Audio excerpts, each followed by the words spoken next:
Yan. Nandito ako ngayon sa gawaan ng uling na bagol. Ito. Ayan. Itong ginagawa ni Kuya, nakikita niyo. Tinatanggal niya itong loob. At yung bagol kinukuha niya at ginagawang uling. Ayan natin.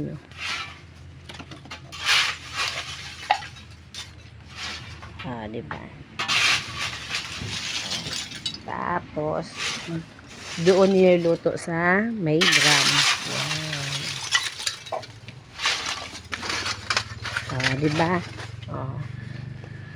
Dito niluluto yung mga bao na uling. Yan, ganito. Yan. Ang laman po niyan uling. Yan.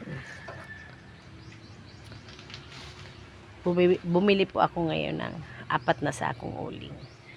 Kasi naubusan po ako ngayon. Ayun.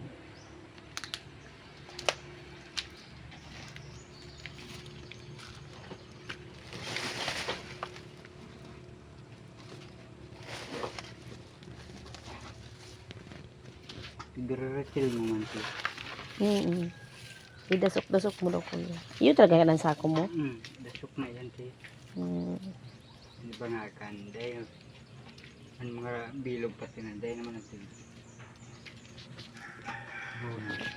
Diba? Nagdayo pa ako maghanap ng uling sa kahoy at uling sa bagul. Mahirap talaga ngayon. Kaya dito nagdayo ako. Kasi naubusan ako magripa.